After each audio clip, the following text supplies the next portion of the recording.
Boa noite. 4 de setembro de 2018. Hoje vamos falar sobre a prevenção ao suicídio, o Setembro Amarelo.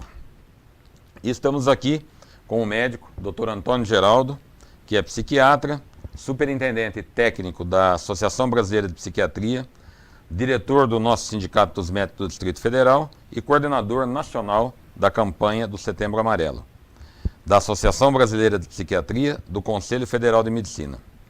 O Setembro Amarelo é a maior campanha anti-estigma do mundo e esse é o tema do TV Cine Médico de hoje, de extrema importância, de muita dificuldade de se lidar com isso. E nós estamos aqui, doutor Antônio Geraldo, com a certeza que o senhor vai esclarecer muito isso para nós, até pela sua formação, parabéns por isso, pelo seu trabalho que você faz, tem feito ao longo de mais de 30 anos de formato, e com certeza o sindicato tem muito a agradecer o seu trabalho. Por favor. Muito obrigado, Carlos Fernando. A campanha de Setembro Amarelo, Antônio, propõe que se concentre as discussões sobre o suicídio. Como deve ser abordado esse assunto pelos meios de comunicação, hein?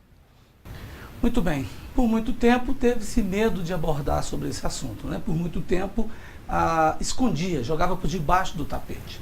E nós sabemos que é importante abordar o assunto, porque se você não abordá-lo de maneira correta, ou se deixar de abordar, você vai prejudicar quem precisa do esclarecimento. Hoje, nós temos esclarecido para a imprensa cada vez mais a importância de falar sobre o tema, mas tem que falar de forma responsável. E isso inclui várias formas de fazer essa abordagem. Por exemplo, Cássio Fernando, ninguém pode falar sobre esse tema na imprensa fazendo um ato que é absurdo, mostrando imagens que induzem ao suicídio, mostrando locais ou formas de suicidar. Isso é errado. Você fazendo sensacionalismo também está errado. Você glamourizar o suicídio, erro. Você não pode fazer isso. A matéria da imprensa, ela tem que vir com um cunho de mostrar que o suicídio é algo errado, inadequado. E que quem cometeu este ato, né, quem teve a morte por suicídio, é porque não cuidou, é porque não tratou. Por que eu digo isso, né? Eu digo isso porque é o seguinte, um brasileiro chamado José Manuel Bertolotti, em 2003, ele fez um estudo no mundo com quase 16 mil pacientes. Como assim? Pessoas que suicidaram, ele foi lá e foi buscar o histórico médico dessas pessoas. E o que ele encontrou nesse histórico médico? Ele encontrou que quase 36% dos pacientes, das pessoas que suicidaram, tinham transtornos afetivos. Isso inclui aí a depressão, bipolaridade.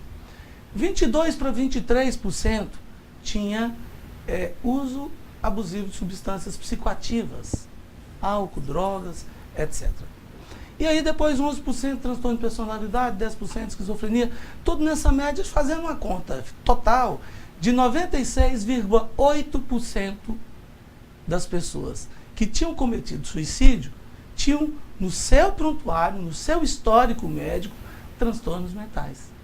E aí você pode me perguntar, né? E os 3,2%, Antônio Geraldo? É porque não encontrou prontuário, não encontrou histórico, mas não diz que não tinham doença. Aí a gente sempre diz, praticamente 100% daqueles que suicidam têm transtorno mental. Alguns colegas estudiosos do suicídio também dizem até o seguinte, 100% de quem suicida ou tenta suicídio tem transtorno mental. Então são pessoas que a gente precisa cuidar com muito carinho, com muita atenção e ajudar de imediato. É por isso que a campanha desse ano é Suicídio é uma emergência médica. Claro que literalmente vai entrar algum viés, alguém vai falar assim, mas suicídio é uma emergência médica? É, porque o que envolve, tudo que envolve o suicídio, inicia desde antes. Então a prevenção, aí o ato em si e a pós-venção. Tudo isso é uma emergência médica.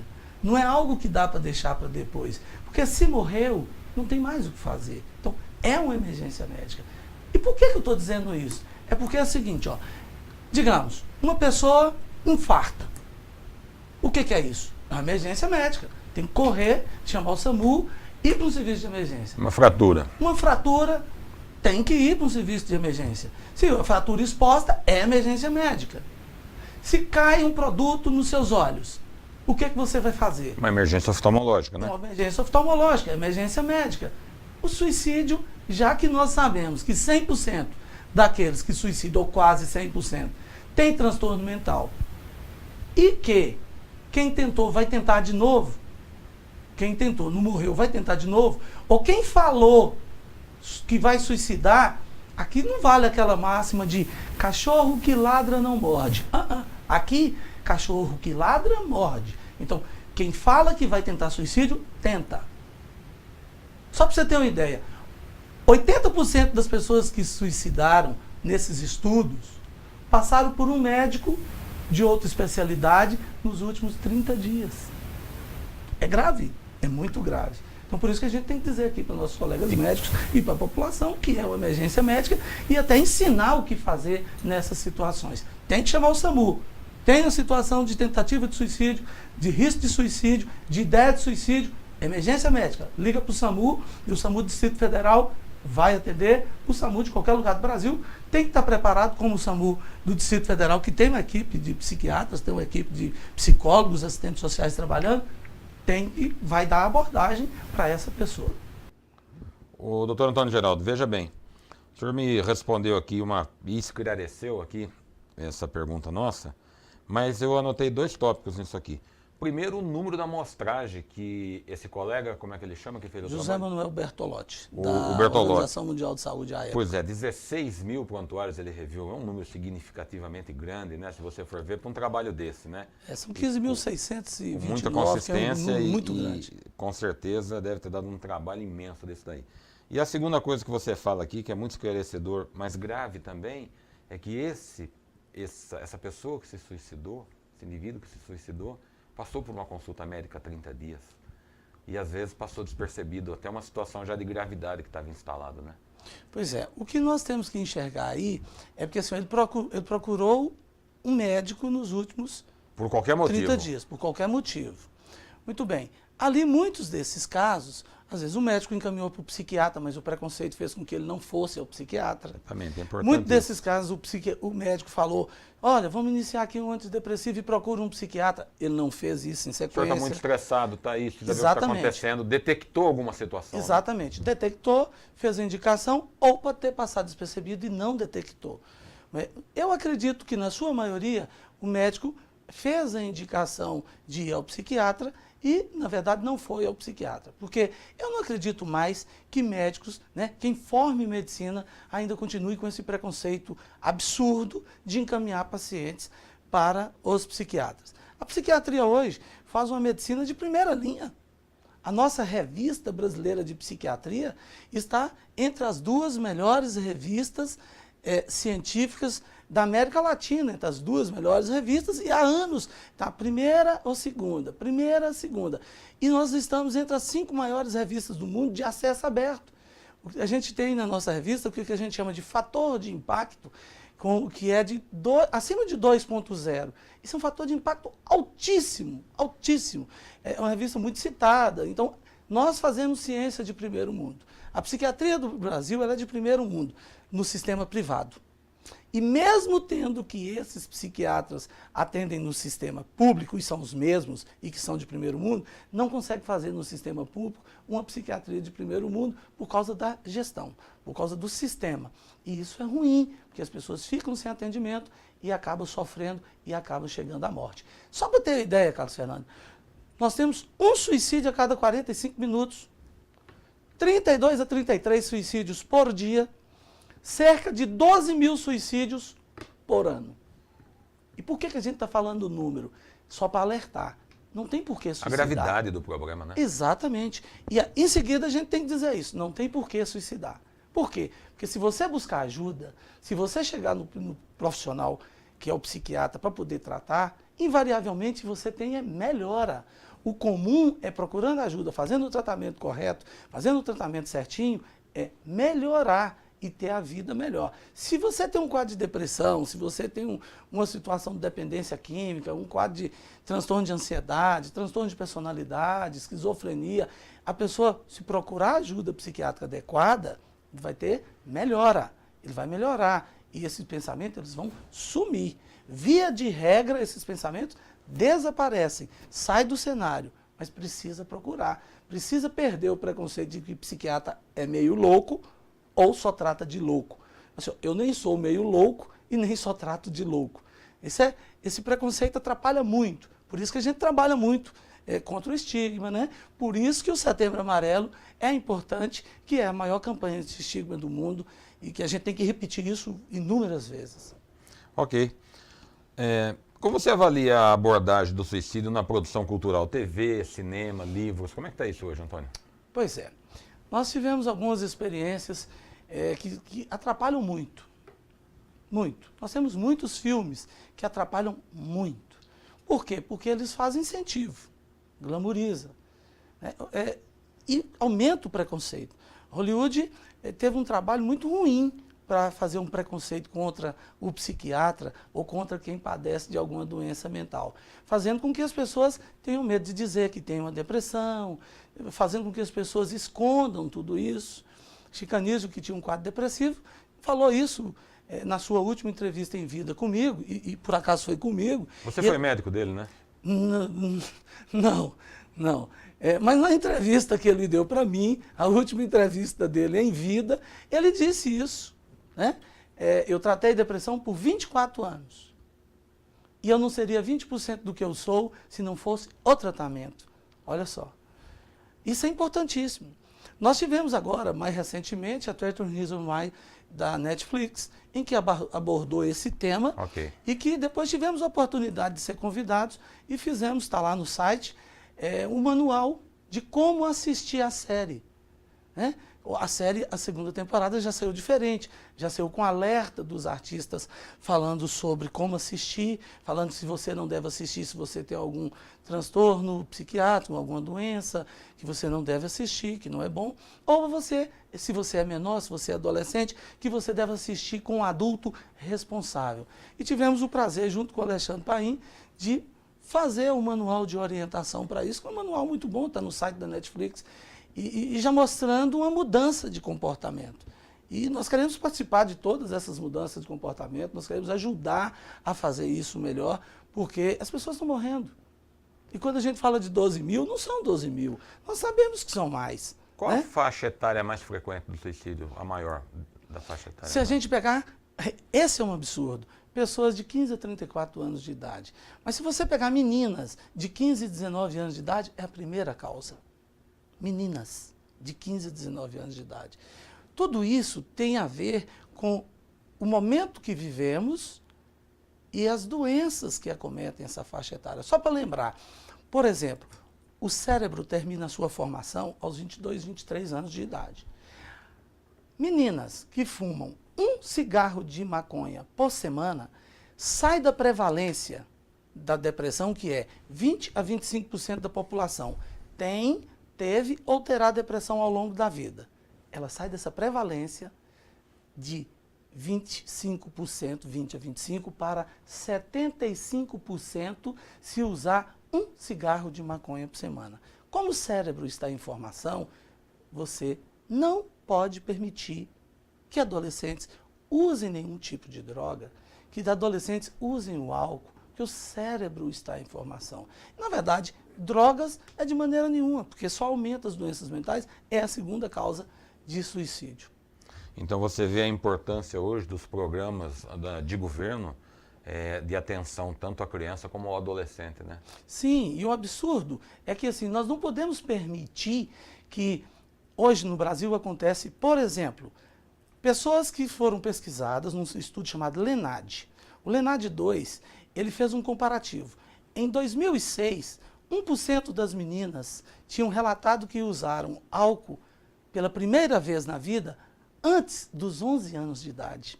Em 2012, no LENAD 2, isso pulou para 4% das meninas.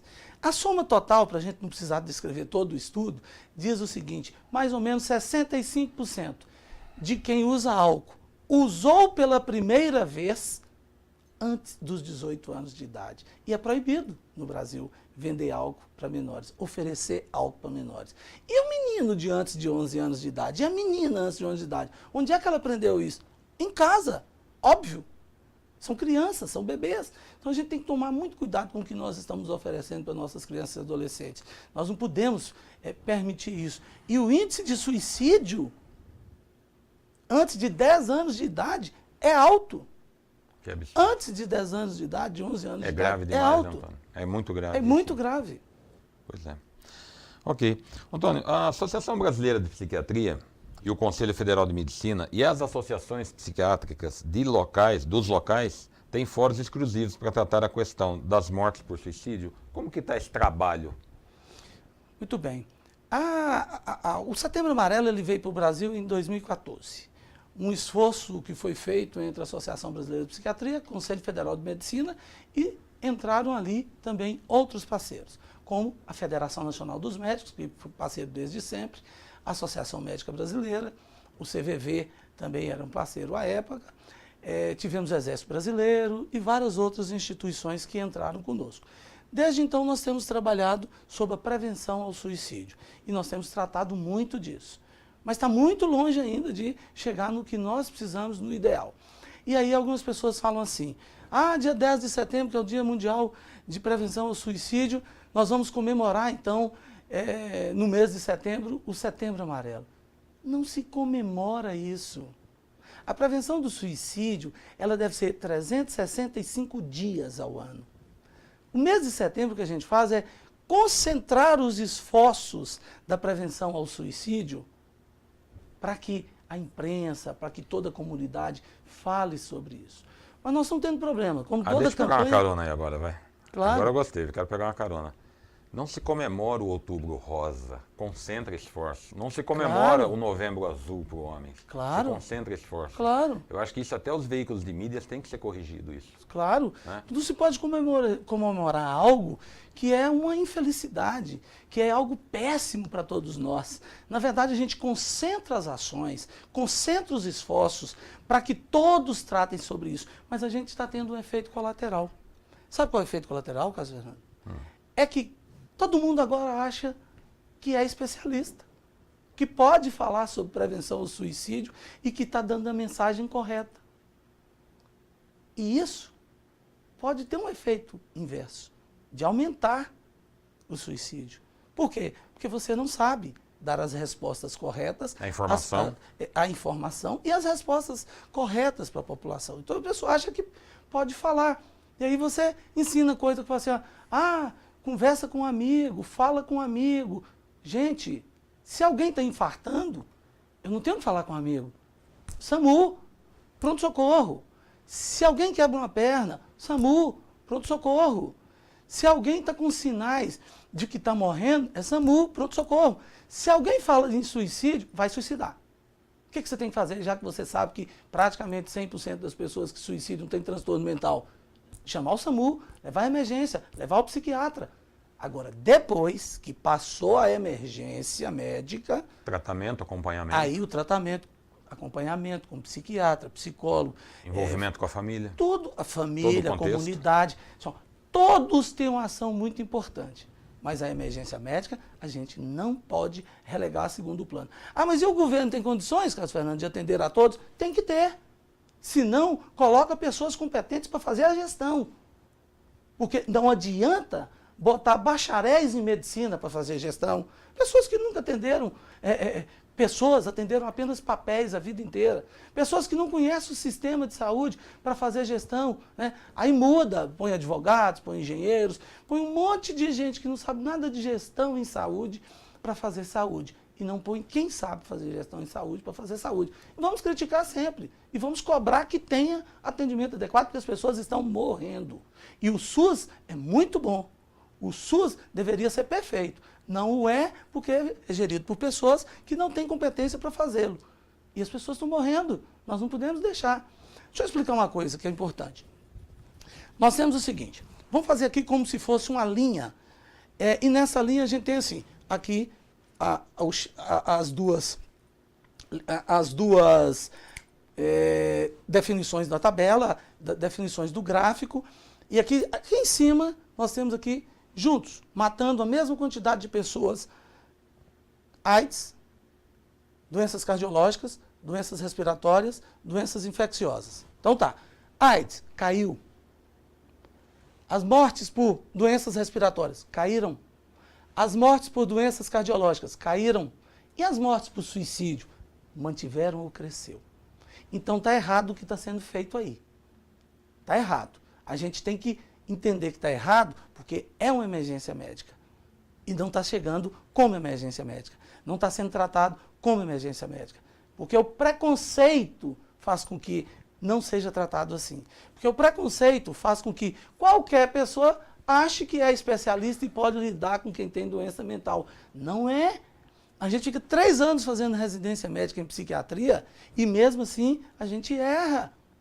Agora imagina, quem nunca fez nada. É preciso entender que é uma emergência médica. Nós queremos ajudar os colegas médicos a poder entender isso e aprender a trabalhar isso para fazer o aporte inicial e encaminhar para o tratamento adequado com a equipe multiprofissional. Trabalharão juntos, psicólogos, psiquiatras, assistentes sociais, fonoaudiólogos, depende de qual é o quadro e o que nós vamos fazer. Ok. Qual a visão da ABP sobre as mortes por suicídio entre médicos, hein, Antônio? Essa é uma pergunta que chegou aqui e que deu muito destaque, essa incidência de ocorrência, hein? Pois é uma verdade. Foi feito um estudo em São Paulo. Nesse estudo em São Paulo mostrou o seguinte, me acompanhe. Médico suicida 2 vezes mais que a população em geral. Médicas suicidam 2 vezes mais do que médicos. Por que isso? Porque assim, quem mais tenta suicídio? Mulheres. Quem mais comete suicídio? Homens. Mas espera aí. Quem mais comete suicídio são homens. Por quê? Porque usam métodos mais letais. Se esse homem é médico, aí o método dele é letal mesmo. Você raramente vê, assim, tentativa de suicídio com o médico tal. Normalmente o médico tal suicidou. Então, o médico tal teve morte por suicídio, que é o correto. Porque o médico tal suicidou-se, não é correto. Ninguém tem a opção de suicidar. Ninguém escolheu para fazer isso. Ele foi impelido pela doença. Então, é morte por suicídio. Só que lembre que eu disse que mulheres tentam mais suicídio. Só que mulheres médicas, elas não tentam mais suicídio. Elas têm morte por suicídio porque elas sabem qual é o meio letal para fazer isso. É o que acontece também entre os militares. Mas médicos suicidam mais que a população em geral e mulheres médicas suicidam mais do que médicos. Para você ter uma ideia, a idade média da médica é de 59 anos apenas. Enquanto que a idade média da população brasileira é muito maior. As doenças psiquiátricas atingem muito frequentemente a comunidade médica por causa do lidar com a morte, lidar com adoecimento.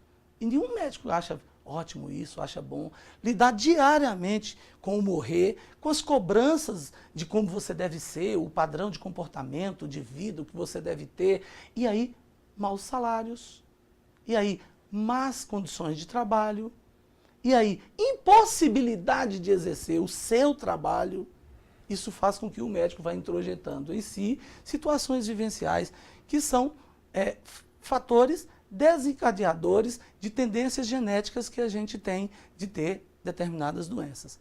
E faz com que, então, a comunidade médica tenha mais doenças apresentadas em função de que tem mais fatores desencadeadores. Carga de trabalho excessiva, noites e noites sem dormir, quer dizer, supressão do sono, que é adoecedor também.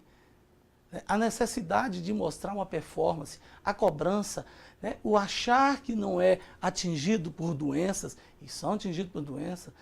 A maioria dos meus pacientes do consultório, se eu for pegar o percentual maior por profissões, são por médicos. Há dias em que eu atendo 5 pacientes médicos ou familiar de médico no consultório.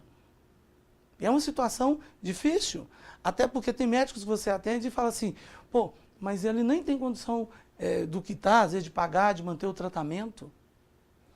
E aí você também só faz isso. Eu, como psiquiatra, atendo. Aí eu atendo dias que eu atendo só médico. Então, assim, digamos, se você não cobrar, você também não tem a sustentação.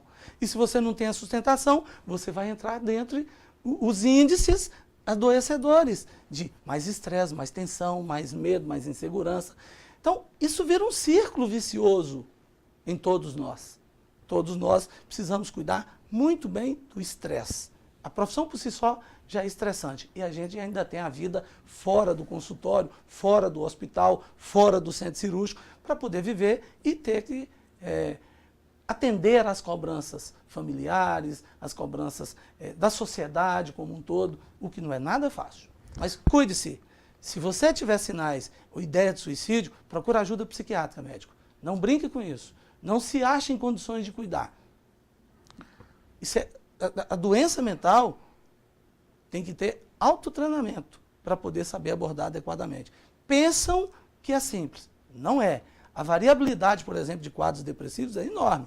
Pode aparecer como sintomas físicos, pode aparecer como sintomas que você jamais vai imaginar, como dores, dificuldades, dor em coluna, dor no corpo, dor no estômago, dor em várias partes, braços, pernas. Pode aparecer também com outros sintomas físicos e que às vezes nem imaginam, uma diarreia crônica, né, uma constipação crônica, e que você vai mexendo, vai buscando e vai vendo que, na verdade, no fundo tem uma doença psiquiátrica associada. A gente tem que diminuir o estresse, porque esse é o grande fator fenotípico que atua no genótipo, né? Quer dizer, o fator meio ambiente atuando na sua tendência hereditária de ter determinadas doenças. O Antônio, eu acho que você deu aqui uma explanação, assim, uma aula em relação a multifatoriais e que o médico às vezes tem muita dificuldade até aceitar nele mesmo, né? E eu acho que eu tive a felicidade de ter uma cadeira de psiquiatria na escola quando eu passei há 30 anos atrás que eu me formei. Só que naquela época a gente vinha com uma formação muito do como era o comportamento dos hospitais psiquiátricos, a formação, a história deles de manicômio, hospital de louco, disso, daquilo. E eu senti isso na pele porque desde o começo do exercício da minha profissão eu encaminhava, e encaminho até hoje, nem se fale, encaminho demais as minhas pacientes para uma avaliação psiquiátrica, desde um distúrbio leve de ansiedade, do início de uma depressão, das várias formas psicossomáticas que isso começam, porque eu já tive vários colegas há 20 anos atrás que a gente conversava, não, isso aqui é piti, isso aqui é frescura, isso aqui é isso, aquele outro. E não é, é um transtorno bioquímico, ponto. Perfeitamente. É um transtorno bioquímico, quem entende isso? Eu tive mãe depressiva que tratou durante 30 anos, a gente sabe o que é isso dentro de casa, né? E eu acho que a gente tem que se vigiar, né? Porque realmente tem a hereditariedade também, que é importante isso. Então, e todo esse conjunto que você deu, todo esse conjunto. E você deixa uma deixa importante. Médicos, bebês apresentam quadro depressivo. Crianças de 1 ano, 2 anos, 5 anos, 8 anos, e não tem um fator desencadeador. Por quê? É porque geneticamente está atribuído na formação que vai ter um quadro depressivo e que ele pode aparecer em qualquer época da vida. Claro que a gente tem um período mais frequente e claro que a gente tem um gênero mais frequente. É mais frequente em mulheres. 2 a 3 mulheres para cada homem antes dos 40 anos e 3 a 4 mulheres para cada homem depois dos 40 anos. As questões hormonais, você como ginecologista sabe, Sim, tem uma grande influência nessas questões. Gatilhos então, assim, importantes, né? O que um bebê teria como fator desencadeador? É doença bioquímica.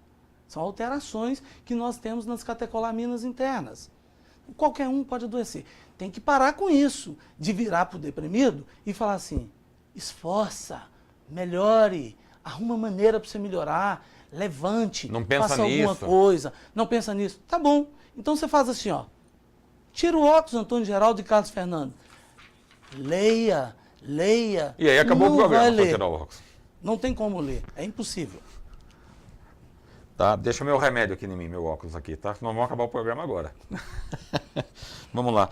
Bom, sobre a emergência médica, você já enfatizou que chegou essa pergunta aqui para nós. Agora eu queria que você explicasse para o pessoal não médico como proceder com a pessoa que tenta um suicídio, né? Ou demonstrar ideias de cometê-lo. Eu estava numa situação muito interessante de uma palestra e fizeram essa pergunta uma pessoa que trabalha para o Corpo de Bombeiros. O que a gente faz quando a gente é chamado num lugar que alguém tentou suicídio? Como fazer essa abordagem? E aí uma pessoa que estava entre os palestrantes ensinando sobre essa abordagem disse o seguinte: aí é importante bater um papo com a pessoa, conversar, falar com ela, acalmar e tal. É emergência médica. É importante chamar o SAMU, levar para o pronto-socorro, chegar até o médico e, de preferência, ao psiquiatra. Essa pessoa tentou, vai tentar novamente e vai conseguir. Ela precisa ser tratada, ela tem um transtorno mental qualquer e precisa ser investigado e definido. Então, mas eu sou a população em geral, eu não sei o que fazer. Então, foca a sua atenção nessa pessoa, converse com essa pessoa para passar o impulso. Esse é o time de passar o impulso. Aí passou o impulso, vamos fazer chegar ao médico para que possa ser tratada, porque tem uma doença. Isso é a mesma coisa como você pega alguém que está num quadro médico outro qualquer, né, que pode ser uma dor de cabeça. Com uma dor de cabeça pode ser dar apenas um remedinho ali e pronto, acabou. Ou pode ter que levar ao pronto-socorro porque não passou. Ou pode chegar no pronto-socorro e ser uma situação que você tem de internar. Ou pode ser uma situação que você tem que levar imediatamente para o centro cirúrgico ou para uma UTI. Vai do nada a um aneurisma, né? Exatamente. Um AVC, então isso é grave. Então, assim, se falou em suicídio, tem que investigar quadro psiquiátrico. Convença essa pessoa a chegar ao médico. Não a deixe sozinha. Retire de perto dela todo e qualquer instrumento ou substância ou situação que possa fazer com que essa pessoa vai ter a morte por suicídio. Claro que nós aqui não podemos citar exemplo de situações, de substâncias, senão a gente está ensinando um método eficaz de ter a morte por suicídio. E a gente não pode fazer isso em televisão, em rádio, em jornal, em revista. A gente só tem que dar a mensagem clara. E a mensagem é essa: eu já atendi na minha vida milhares de pessoas. E milhares de pessoas com ideias de suicídio. A minha casuística de suicídio é 0. Eu nunca tive um paciente meu que estava desde o início em tratamento comigo, fazendo seguimento, continuando seguimento, que tenha cometido suicídio. Posso ter, nada demais. Porque a gente, inclusive, tem uma medicação anti-suicídio. As pessoas não sabem disso. Mas existe uma medicação que é comprovadamente anti-suicídio. E a gente usa isso. A gente tem uma outra medicação anti-suicídio que é para quem tem psicose, quem tem esquizofrenia. Essa é uma outra história, uma medicação com maior dificuldade, com especificidade para usar. E tem outra mais tranquila para usar também, tem que saber fazer o manejo do tratamento, mas existe. E a gente pode ajudar. Então, assim, tem ideia de suicídio? Procura ajuda, porque você precisa de ajuda e saber que você será ajudado. E as pessoas que estão do lado têm que mostrar isso. Eu quero te ajudar, eu estou contigo, eu não lhe vou deixar sozinho, não sairei de perto de você. E se virar e falar assim: eu não quero mais viver. Opa, isso é um sinal. Eu não acho que a vida tem mais sentido. É um sinal. A vida está muito sem graça. É um sinal. Eu quero dormir e não acordar nunca mais. É um sinal. Então, todas são frases que devem ser levadas a sério. São sinais. E esses sinais nós não podemos perder. Mudanças de comportamento em uma pessoa, você tem que chegar perto e oferecer ajuda. Aí sim você vai falar sobre isso, mas em seguida agir, levar essa pessoa para a ajuda especializada. Porque senão essa pessoa realmente pode vir a cometer um ato como esse e perder a vida. Muito bom, nosso programa está com muita audiência. Tem uma pergunta aqui que é polêmica. Até que ponto, Antônio, com tudo que a gente já falou agora, atuações de organizações como o CVV, que não oferece o atendimento psiquiátrico profissional, é efetiva? Olha só, nós temos várias organizações da sociedade civil organizada que são extremamente importantes. Eles fazem um trabalho muito bom. Nós temos Federação Espírita, faz um trabalho muito bom, caladinhos. Rotary ajuda muito. Lions ajuda muito. Maçonaria, porque são redes de apoio. CVV ajuda muito, porque trabalha no apoio. Mas eu não conheço nenhum estudo que fala que faz prevenção ao suicídio, que esse trabalho faz prevenção ao suicídio. Até porque nem nós médicos, conseguimos, apenas via telefone, fazer uma ação que reverta uma doença mental. Então, todas essas instituições são importantíssimas, fazem um trabalho importantíssimo. Agora, preciso todas essas instituições ter sempre em mente, e a maioria delas tem, que é preciso indicar a pessoa a procurar ajuda especializada, chegar ao psiquiatra, fazer o tratamento. Todas essas instituições têm o prazer de trabalhar junto às situações de ajuda às pessoas. Mas entenda, você ajuda para tirar o impulso. O momento de você ouvir. Vai a um padre, o padre conversa, faz um confessionário, ajuda a romper o impulso. Vai num pastor, o pastor conversa, explica, ajuda a romper o impulso. Mas esse impulso é que é perigoso e que aí leva exatamente. Suicídio é uma emergência médica. Então, faz isso, tira o impulso, faz o primeiro envolvimento com a pessoa para ir para o primeiro atendimento com o psiquiatra, que é o adequado, se não, um médico que também tem preparação para poder cuidar das pessoas. Deixa eu só explicar uma coisa que acontece em psiquiatria. Apenas duas situações são indicativos imediatos para você fazer internação em psiquiatria. Colocar em risco a própria vida ou colocar em risco a vida dos outros. Essas são as situações. Uma situação especial entrou depois, que é falar assim, colocar em risco a sua vida, colocar em risco a vida dos outros e colocar em risco o seu patrimônio, a sua família, o patrimônio da família. Por causa de um tipo de doença específica que acontece muito frequentemente, que é o transtorno de humor bipolar, em que a pessoa na fase de mania, que é a fase para cima, a fase do alto, ela pode vender tudo, doar tudo, fazer tudo. Então, isso é um outro cuidado que entrou e fala, a gente precisa proteger essa pessoa no ambiente adequado. Nós não estamos falando aqui daqueles depósitos de gente que tinha antigamente, que o governo deixou virar aquele absurdo e que eu não internaria a minha mãe.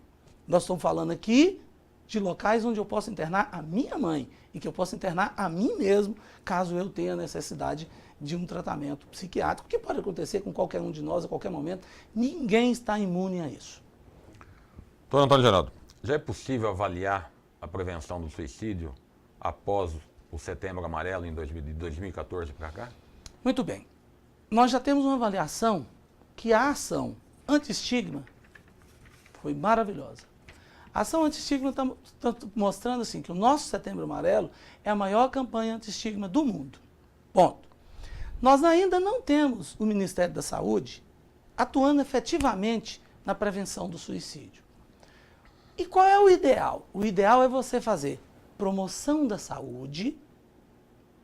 Segundo lugar, prevenção de doenças. Aí você segura a pessoa aqui na promoção da saúde e prevenção da doença. Aí você vê um terceiro ponto, que é atendimento primário, secundário e terciário. E nós não temos isso funcionando adequadamente. Nós não temos um sistema ambulatorial funcionando adequadamente. Há esforços com a nova política de saúde mental para poder isso acontecer. Mas mesmo tendo ano passado o Ministério da Saúde falado muito sobre isso e que estavam lançando ações nacionais, isso ainda não aconteceu. Mas há muito boicote. Há muito boicote à Coordenação Nacional de Saúde Mental de poder trabalhar adequadamente. Há boicote pelas cidades, há boicote por alguns governos estaduais, há boicote dentro do próprio Ministério da Saúde. E isso a gente ainda não mediu. E como toda campanha que é de sucesso, a gente tem grandes pessoas capacitadas e gabaritadas para poder trabalhar nela e tem outros que aproveitam desse momento.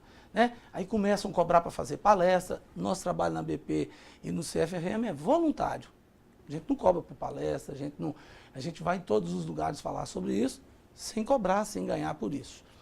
E por quê? Porque isso é um trabalho que tem que ser assim. A gente não pode aproveitar de um momento de infelicidade, um momento que é ruim para as famílias, para os pacientes, para todos nós, e ganhar sobre isso.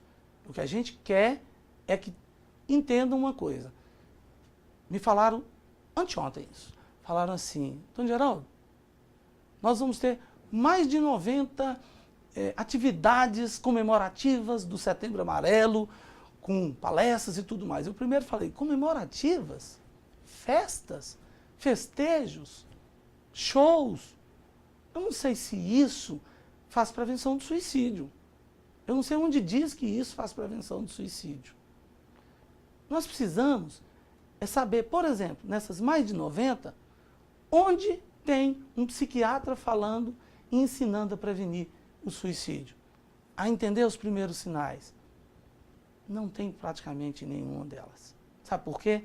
O preconceito é muito grande. O preconceito contra o psiquiatra, o preconceito contra quem tem doença mental, o preconceito sobre este assunto é tão grande que já querem dizer que suicídio não é um ato final de quem tem uma doença mental. Já querem criar outras coisas. Ah, é opção, é desejo, cada um tem direito de fazer o que quiser. Não é, gente. Só pensa em suicídio quem tem doença mental. Então, se alguém fez isso do seu lado, ela está com alguma doença mental, algum transtorno mental, ela precisa de ajuda. E é isso que a gente tem que fazer. Então, a responsabilidade é nossa, dos psiquiatras, trabalhando conjuntamente com os psicólogos, assistentes sociais, de cuidar dessa campanha. E esse assunto para falar tem que ter conhecimento científico, tem que ler as últimas pesquisas, porque senão a gente pode mais gerar malefícios do que benefícios. Muito bem. Bom, chegamos ao final do nosso programa. Queria agradecer aos internautas pela audiência. Espero que tenha sido extremamente esclarecedor. Agradecer ao Dr. Antônio Geraldo pela sua disponibilidade, pelo seu conhecimento, pela sua capacidade, pela sua dedicação ao assunto e tudo que o senhor vem fazendo. E te dar um minutinho aí de considerações finais aos nossos internautas e que eu particularmente gostei muito do programa e aprendi muito. Eu só posso agradecer. O Sindicato dos Médicos tem me ensinado muito, tem me dado muito, tem me ofertado muita coisa boa. E essa oportunidade de estar aqui, de falar para todos que estão nos assistindo, é uma oportunidade ímpar, agradeço muito. E tem mais, nós fazemos isso todos os dias. Se precisar de falar sobre esse assunto, de palestras sobre esse assunto, de orientação baseado em evidências científicas, nós da BP, do Conselho Federal de Medicina, estaremos sempre juntos para ajudar. Entre em contato conosco, que nós vamos em qualquer lugar. Pode ser escola pública, escola privada, departamentos de instituições, qualquer lugar. Nós vamos para falar, seja para 10 pessoas, 15 pessoas, ou até para 3.000 pessoas, como nós falamos lá em Patos de Minas, dentro de uma universidade. Estamos prontos para poder atuar.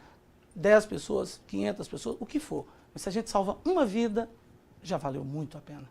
É muito bom isso.